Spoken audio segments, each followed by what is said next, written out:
I was trying to get a pop of color going. That's good for the thumbnail. Mm-hmm. Allison's now an experienced YouTuber. David.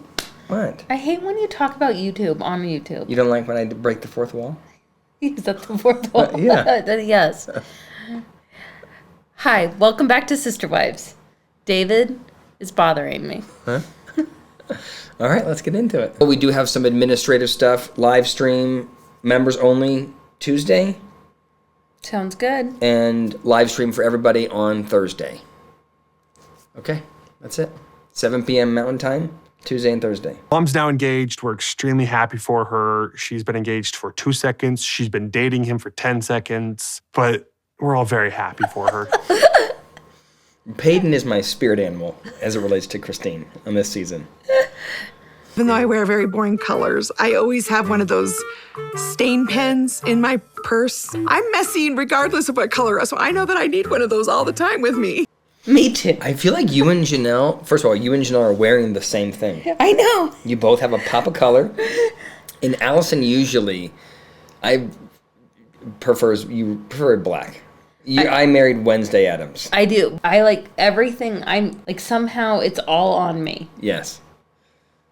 I hate that about myself. Well, I don't know if I'm not miffed by how it happens. Nice to be on a date. Nice to be on a date. I wanted to talk to you about something. We don't have 2 little children running in and interrupting us. Like, we don't have a church to go to. Are you believing attentive Kody? Or what pearl are you going to share? What nugget of knowledge am I going to acquire through this conversation? I feel like this conversation is so annoying that Kody gets to decide if the girls go to church. 20-year-old women go to church. It bugs me. Oh, yeah. It triggers me. Is this a triggering event? I don't know. What, are you having a hard time controlling your emotional reaction? Yes. You do. You feel out of control. Yeah. But I have my own almost phobias of religion. Yeah, okay, here's the thing. So you're worried about what exactly? Robyn is really trying to understand Kody and speak Kody, but Kody's speaking is a foreign language right now. That's what I understand from it. She's real. So what is it exactly? What is your major malfunction? As long as I can steer him clear of any culty-like churches, I'll be okay. That's interesting that he calls it a culty-like church. Have you heard him say that before? Well, he is the cult. I know. It's interesting. I think that there's criticism of his, I don't know if you call it a sect of the Mormon church, right? Of it being a cult. But he's never acknowledged that before, has he? Not that I know of. Yeah, he's like, I don't understand why you did it so fast. You have a guy on the side waiting. What was the context? How... He didn't understand why... That question does not even make sense. It doesn't make sense. I agree with her. Yeah. Thank you for many years of joy. I hope you truly will have peace now, and I release you from any responsibility or worry about me. I got this. You're like, thank you for your service. Good job, Meri. That was good. I think it's good. I guess I just don't know that I believe that Kody was distressed about, like, the tone of that message was, you can stop worrying about me. I've got this. I'll take care of myself. As though Kody was really wringing his hands about how Meri was doing. She just wanted Kody didn't give a shit. No, it was wishful thinking on her part. He never gave a shit. Yeah. Did talk to my dad about religion beforehand, just asking questions generally and stuff like that. Between my mom. Why do they always seem so worried? Like, just their facial, like her facial expression is just, like, there's just like the weight of the world is on her shoulders. I'm going to hold my scriptures on my lap, and that preacher's going to be saying something. I'm going to be looking for whether he's right or if he's wrong. And everybody in the room is going to know whether... It feels so psycho to me. Well, he just feels so, like, I hear what he's saying, and I'm trying to think of it. I don't know if my reaction is just because of the way he rubs me, but my sense is not that he heard, the sermon or whatever, and then wrestled with it. I think that's not what was happening. I think what was happening was he's so arrogant that he thinks his view is the right view. And so if he hears anything that is in any way out of alignment with his perception, he wants to prove via the scripture that he's right. Like, I don't know if the psychological mechanism is really exploration versus self-validation. I can't even hear what he's saying by his facial expressions. Because he's so intense. He's so intense and, like, all-knowing. Yeah. Mansplaining. I hate the term mansplaining. I think it's very appropriate sometimes. I don't even know what you're talking about. Do you mean, like, super articulate, intelligent language? That's exactly how I meant. Can you define mansplain? I have a funny example. Okay. I went to an event. I was with the board of a society, and it was all men in the room. My colleague happens to be male. Mm-hmm. And there was one other woman in the room who happened to be just like an event coordinator. Mm-hmm. And later I brought it up to my male colleague. I said, yeah, it was really strange. There was only males on the board. And he goes, no, there was another woman there. And I was like, the event coordinator? And he was like, ooh, I just tried to mansplain. No, that's not is that mansplaining? Define mansplain. I think that's mansplain. What? Like, I say something, he says no incorrectly, that's mansplain.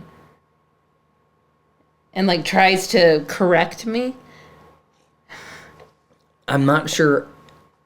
I feel like I can't disagree with you because I'll be accused of mansplaining by our audience. So I have to like, yeah, that's what it is.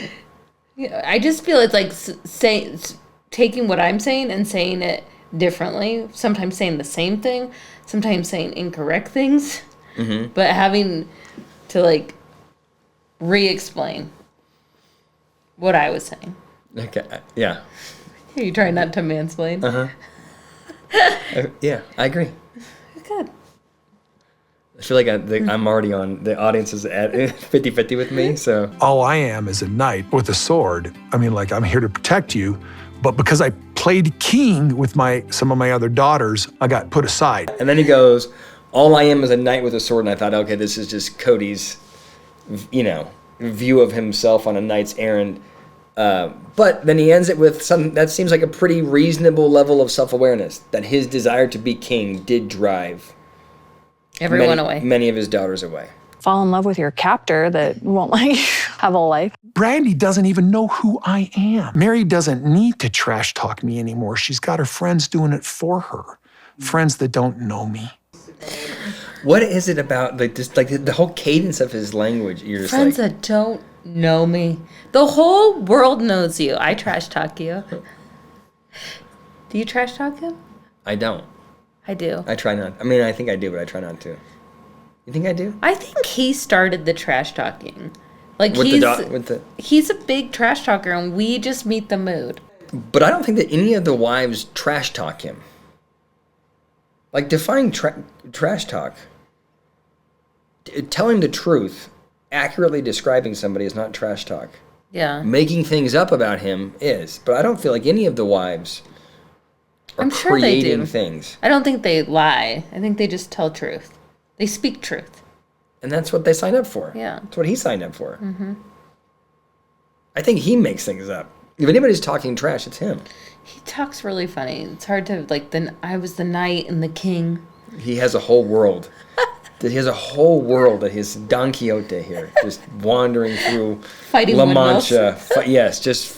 Just on his own world, in his own narrative. Well, your God can't accept you. Tell me that I have to cut my hair. I mean, give me a break. I mean, you're all disciples of Brigham Young, and he had long hair and a long beard. Please. I think he's right. You shouldn't have to cut your hair. You think he's right? Yeah. I mean, I think he's right. He shouldn't have to cut his hair. And so I think he's right. And I'm not sure that Brigham Young permed his hair. So the undercut and the permed hair, I can imagine if I were church leadership, I would be thinking, this guy seems like he's perhaps interested in vanity over I see other what you're things. Saying. Okay. I would find that type of religion that commented on my hair oppressive, though. I agreed. I agree with you. I also, just as a side note,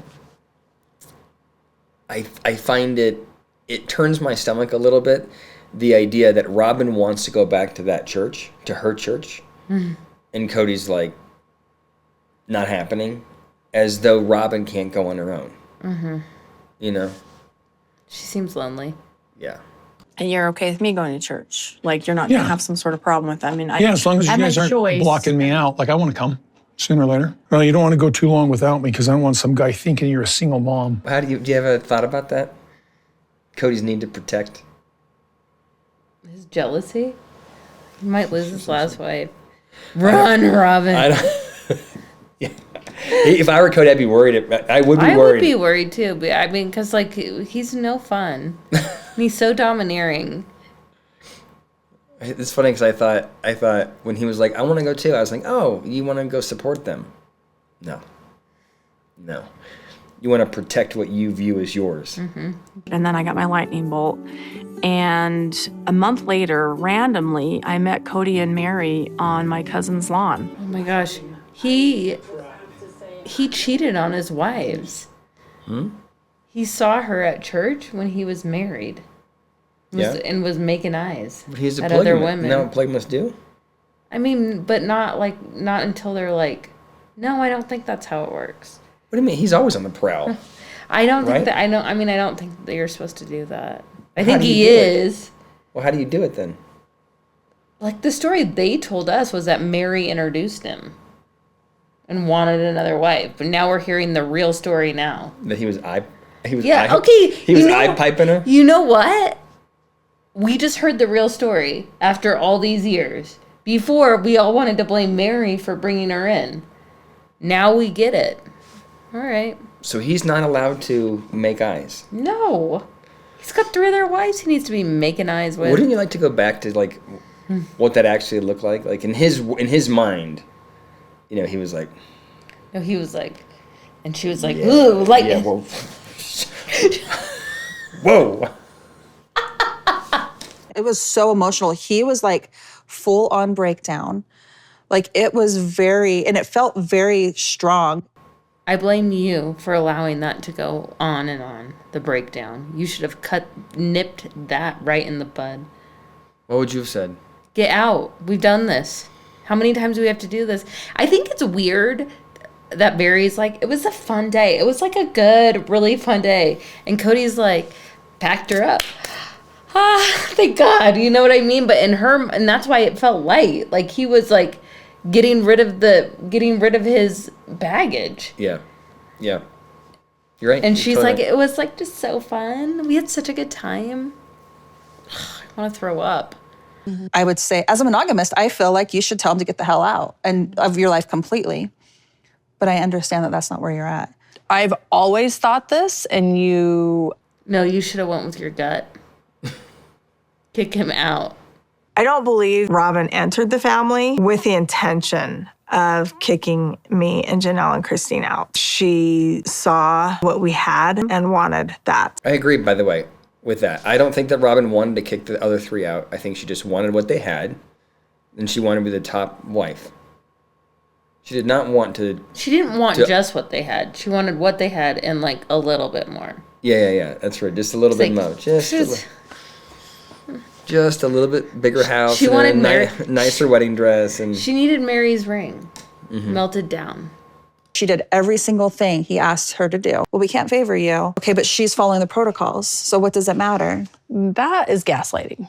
So there you go. That's gaslighting. How is that gaslighting? Because she did the list, and he still said she wasn't safe to be around. But it's not gaslighting. That's just lying. Yeah. He didn't make her think that she was crazy. Yeah, I mean, I feel like it's just potato. All right, so we're running fast and loose with gaslight again. I mean, does a psychologist really need to weigh in right now? Okay. Fine. He goes, that was so hard on Robyn. I thought it was fair for you and I to have a conversation without Robyn being involved in it. 100%. Poor girl, that whole talk just wrecked her. What? Where were we? Did we see that? I don't feel like they showed that. I must have missed that. I don't think they showed it. That is wild. I remember making fun of Robyn for getting up and then, I'm sorry, don't mind me. And then you just hear her in the background sniffling and crying, like all the way across the lake, the pond there. Wow. And then he says, poor girl, but no recognition Of that. of Meri. It's really sad. Jeez. So That she'd be was, really threatened if he met a girl that cries like all the time. Just need to. Did she just say she'd be really threatened? If he met a girl that cries all the time. Yeah. It's true. Do you think... So, like, one way to look at it is Kody is, super concerned with himself, only cares about Robyn, and so as a consequence, he only clocked that Robyn was upset, and he just missed the fact that Meri was also upset. Or is Kody just so out of touch with emotions in general that he can't perceive them unless they are overt, like crying? Maybe. And so he sees it in Robyn and goes, oh, that's sadness. But because Meri is not saying it explicitly, he's not registering it? I can't even get there. I don't even know. I think it's the former. I think he just cares about Robyn, doesn't care about Meri. Yeah. I don't think it's, oh, I see tears, so now I understand it. I think he just doesn't care about Meri. Yeah. Poor girl. It's so annoying.